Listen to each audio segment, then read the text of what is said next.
Christmas என்பது நம் இயேசுவின் பிறப்பை கொண்டாடும் காலங்களாகும். இந்த பிறப்பு காலத்தின் முழுவதும் பதிவு செய்யப்பட்டதுடன் இயேசு பிறந்த ஆண்டை அடிப்படையாக கொண்டு இன்றும் ஆண்டுகள் கணக்கிடப்படுகிறது.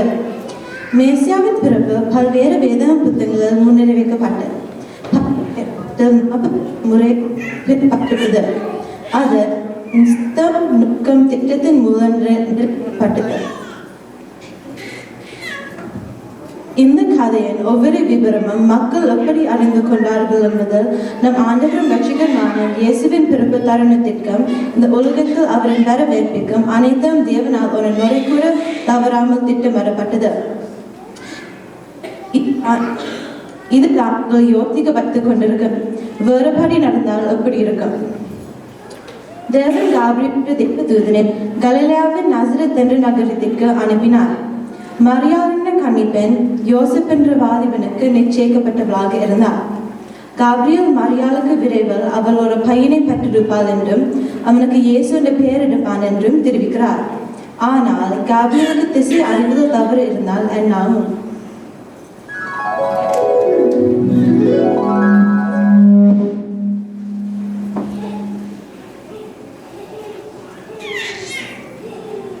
மரியாளே, பயப்படாதே, நீங்கள் கடவுளும் தயவி பெற்றே. நீங்கள் ஒரு மகனை பெற்று இருப்பீங்கள், அவரை இயேசு என்று அழைப்பீங்கள்.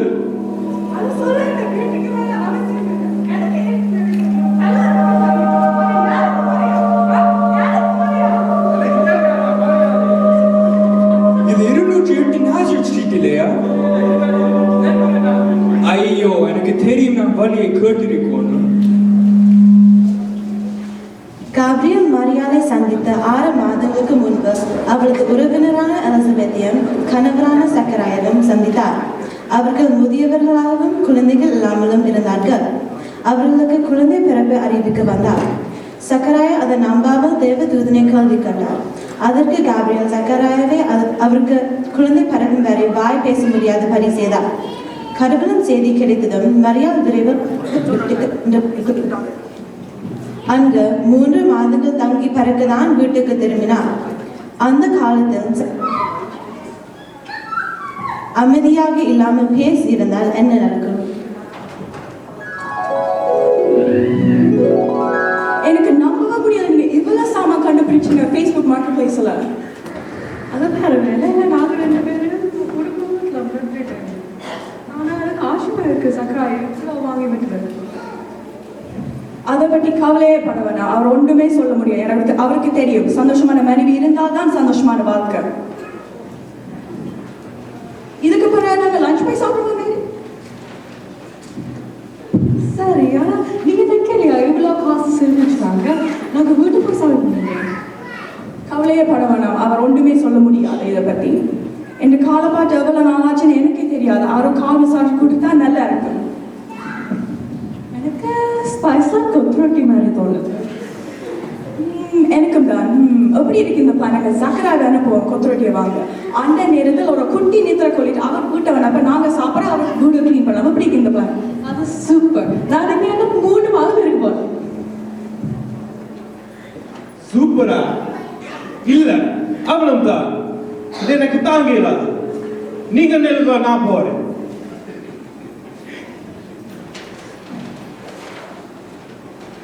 அந்த நேரத்தில் யோசேப் பெத்லஹேம் எனப்படும் ஊரில் இருக்க எருசலேமுக்கு திரும்பி செல்ல வேண்டியிருந்தது. அவர்கள் அந்த ஊருக்குள் சென்ற போது தங்க இடம் எதுவும் கிடைக்காததால் வெளியே தங்க வேண்டியிருந்தது. குழந்தை இயேசு ஒரு துணியை சுட்டுப்பட்டு ஒரு மாட்டு தொழுவத்தில் வைக்கப்பட்டார் என்று சொல்லப்படுகிறது. ஆனால் யோசேப் முன்பதிவு செய்து இருந்தால் என்ன நடந்திருக்கும்?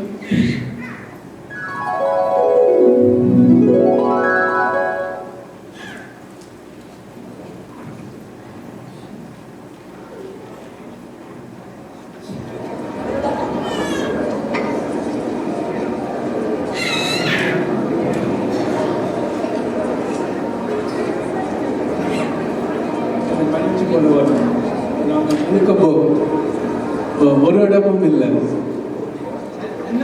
என்ன சொன்னீங்க? இந்த கொண்டாடி இந்த பிள்ளை பிழைத்து போய்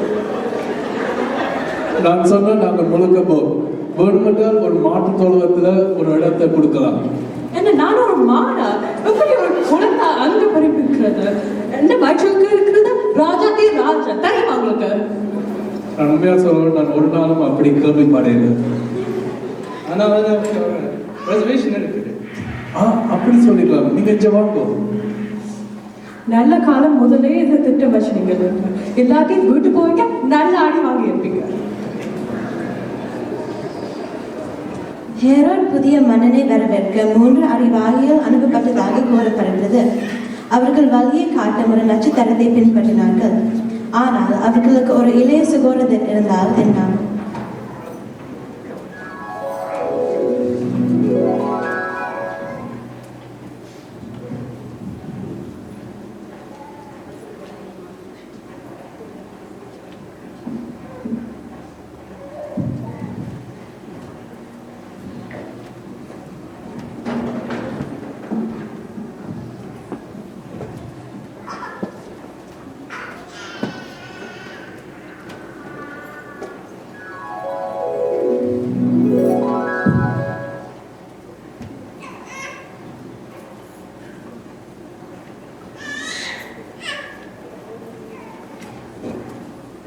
நாங்கள் வெகு தூரம் போக வேண்டியிருக்குது. பெறமா போறீங்க எங்க போறீங்க இப்ப போறீங்கன்னா உங்க தம்பியை கூட்டிட்டு போங்க. வீட்டுல இருந்து கேட்ச தான் கொடுக்குறேன். அம்மா என்ன இப்ப நான் சொன்னேன் தம்பியை கூட்டிட்டு போயிட்டா நீங்க போயிடலாம். சரி வாங்க. நாங்கள் வந்துட்டோமா?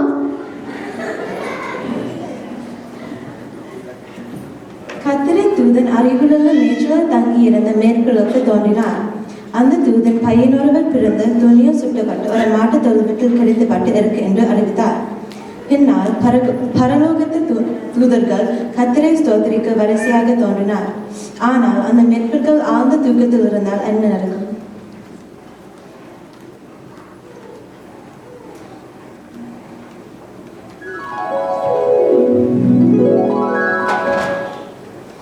ஐயோ, நீங்க எல்லாம் ஓடிக்கொள்ளத்தையும் கொடுத்துட்டீங்க. இப்ப நாங்கள் என்ன செய்வது? வானில் நிரப்பி வெள்ளம் போலும் என்று சொல்லுங்கள். ஆயினும் வேறு நாங்கள் இல்லாத என்ன அவர்களுக்கு தேவைப்பட்டு நினைப்பீங்களா?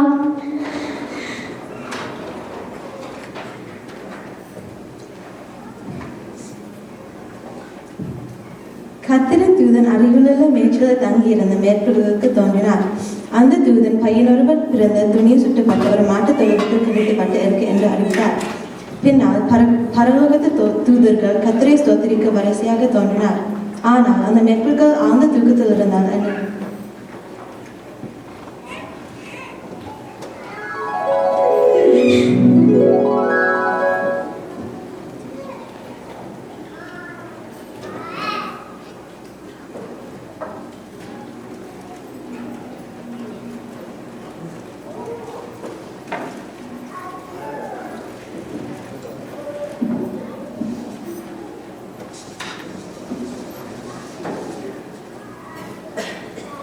பயப்படாதே, எல்லா மக்களுக்கும் சந்தோஷமான விஷயம் நான் கொண்டு வருகிறேன்.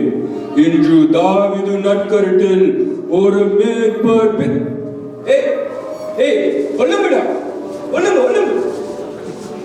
ஐயோ, உங்கள் ஆடு வந்து மட்டின் கீழாக போகுது. யோ மேன், அவங்க இன்னும் தூங்கி இருக்கிறாங்க. நான் என்ன செய்யலாம்? ஓகே சரி, நான் ஒரு நோட் எழுதி வைக்கிறேன். தம்பி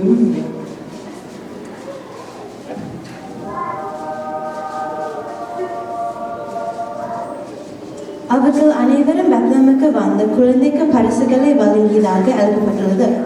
அவரை கண்டவுடன் தாங்கள் கட்டுதம் பார்த்ததும் பற்றி தகவலை பரப்பினார். ஆனால் அனைவரும் தாமதமாக வந்திருந்தால் என்ன?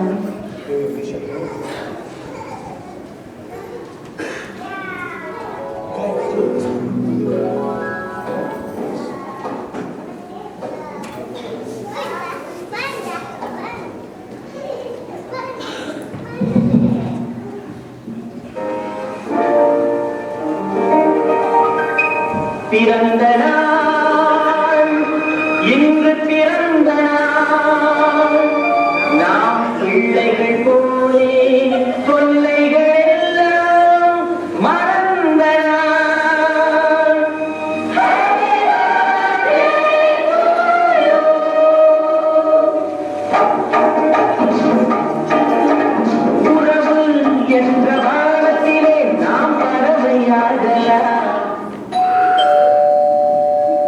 மன்னிக்க வேண்டும் தமிழாக்கம் தெரியும் தானே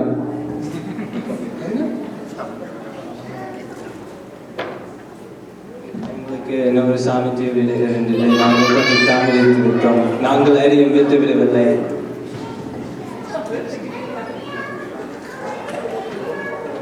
இன்னைக்கு டியூஷன் இருந்துச்சு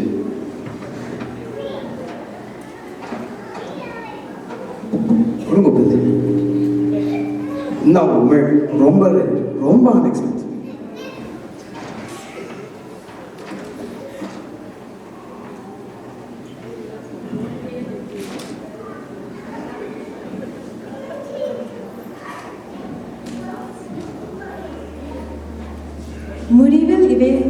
முடிவில் இவைகள் எதுவும் நிகழவில்லை. பதிலுக்கு தேவனின் திட்டம் நிறைவேறியது. மேலும் அவர் தன்னை அடையாளங்கள் அதிசயங்களினால் வெளிப்படுத்தினார். இதுவே தேவனின் வேலை என்று நம்மை அறிய வைத்தது. என்று வரை நம் இந்த பருவத்தில் கிறிஸ்துவின் பிறப்பை கொண்டாடுகிறோம். அவர் மனிதராக இந்த உலகத்துக்கு வந்த நமது பாவங்களுக்காக மரணித்து நமக்கு நித்திய வாழ்வு அளித்தார். Merry Christmas.